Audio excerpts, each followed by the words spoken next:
મિત્રો, આજના વિડીયોમાં આપણે જોવાના છીએ કે પોલીસ કોન્સ્ટેબલ અને પીએસઆઈ, એએસઆઈ, એસઆરપીએફ અને ફોરેસ્ટ જેવી ટૂંક સમયમાં આવનાર સમયમાં ભરતી આવવાની છે. તેમાંથી આપણે જીકેના વિડીયો અપલોડ કરીએ છીએ. તો વિદ્યાર્થી મિત્રો, આજે આપણે જનરલ નોલેજનો એક વિડીયો અપલોડ કરેલો છે, જેમાં 20માંથી 15 માર્ક જો તમારે આવે તો તમારી તૈયારી સાચી દિશામાં છે. તો વિદ્યાર્થી મિત્રો, આજે આપણે જોઈ 20 પ્રશ્ન જે મોસ્ટ આઈએમપી પ્રશ્નો છે જનરલ નોલેજના, જીકેના, તેની આજે ચર્ચા કરવાના છીએ. તો વિદ્યાર્થી મિત્રો, વિડીયો શરૂ કરતા પહેલા જો મારી ચેનલમાં નવા હોય તો ચેનલને જરૂરથી સબસ્ક્રાઇબ કરી દેજો, અને મારો વિડીયો પસંદ આવે તો વિડીયોને એક લાઇક કરી દેજો, તમારા મિત્રોને શેર કરી દેજો. તો 20 MCQ જોવાના છે, તેમાંથી 15 સાચા પડવા જોઈએ, તો તમારી તૈયારી સાચી દિશામાં છે. નહીતર હજી તમારે મહેનત થોડી વધારવી જોઈએ. તો વિદ્યાર્થી મિત્રો, વિડીયોને ટાઈમને બગાડતા શરૂ કરીએ. પેલો પ્રશ્ન જોઈ, મહાત્મા ગાંધીના પુસ્તકો ક્યાં છે? મહાત્મા ગાંધીના પુસ્તકો ક્યાં છે? વિદ્યાર્થી મિત્રો, જવાબ કોમેન્ટ પર કરજો. હું થોડોક ટાઈમ આપીશ તમને, 10 સેકન્ડનો જવાબ કોમેન્ટ કરી દેજો, પછી હું જવાબ આપી દઈશ. તો આમનો સાચો જવાબ છે ઓપ્શન બી, હિન્દ સ્વરાજ અને મારા સત્યના પ્રયોગ. મિત્રો, મોસ્ટ આઈએમપી પ્રશ્ન છે. ત્યાર પછી હવે આપણે પ્રશ્ન નંબર 2 ની ચર્ચા કરી. પ્રશ્ન નંબર 2 છે, અભિનવ ભારતના નામે ક્રાંતિકારીઓની ગુપ્ત મંડળીનું ગઠન કોના દ્વારા કરવામાં આવ્યું? અભિનવ ભારતના નામે ક્રાંતિકારીઓની ગુપ્ત મંડળીનું ગઠન કોના દ્વારા કરવામાં આવ્યું? વિદ્યાર્થી મિત્રો, આનો સાચો જવાબ છે option D, V D. Savarkar. Option D most IMP પ્રશ્ન છે. ત્યાર પછીનો આપણે પ્રશ્ન જોઈ, પ્રશ્ન નંબર 3, વડાપ્રધાન જવાહરલાલ નહેરુના મંત્રીમંડળના નાયબ વડાપ્રધાન કોણ હતા? વડાપ્રધાન જવાહરલાલ નહેરુના મંત્રીમંડળના નાયબ વડાપ્રધાન કોણ હતું? આનો સાચો જવાબ છે ઓપ્શન બી, સરદાર વલ્લભભાઈ પટેલ. ત્યાર પછીનો પ્રશ્ન જોઈએ, પ્રશ્ન નંબર 4, 4 શક્તિપીઠ પૈકીની એક એ ગુજરાતમાં ક્યાં સ્થિત છે?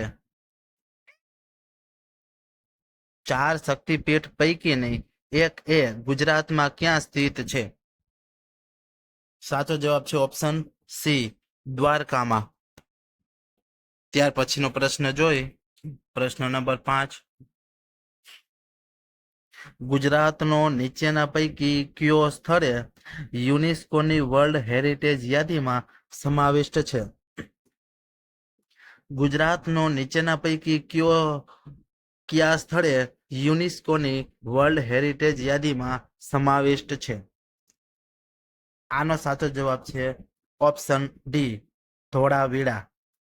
આઈએમપી પ્રશ્ન છે, ઘણી વખત એક્ઝામમાં રિપીટ થઈ ગયેલો છે. ત્યાર પછીનો પ્રશ્ન જોઈએ આપણે. ત્યાર પછી પ્રશ્ન નંબર 6 જોઈએ, સૌ પ્રથમ રણજીતરામ સુવર્ણચંદ્રક પ્રાપ્ત કરનાર કોણ હતા? સૌ પ્રથમ રણજીતરામ સુવર્ણચંદ્રક પ્રાપ્ત કરનાર કોણ હતા? આનો સાચો જવાબ છે ઓપ્શન ડી, ઝવેરચંદ મેઘાણી. ત્યાર પછીનો પ્રશ્ન જોઈ, ત્યાર પછીનો પ્રશ્ન નંબર 7, કરણ ઘેલો નવલકથા ના રચિતા કોણ છે? કરણ ઘેલો નવલકથાના રચિતા કોણ છે?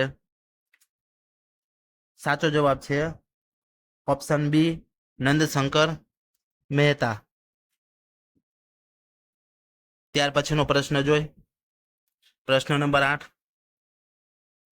બીમસ્ટેકનું સચિવાલય ક્યાં આવેલું છે? બિમસ્ટેકનું સચિવાલય ક્યાં આવેલું છે? સાચો જવાબ છે ઓપ્શન એ ઢાકા બાંગ્લાદેશમાં આવેલું છે. Option A. ત્યાર પછીનો પ્રશ્ન જોઈએ. પ્રશ્ન નંબર 9. સ્વતંત્ર ભારતના પ્રથમ મહિલા મુખ્યમંત્રી કોણ હતા?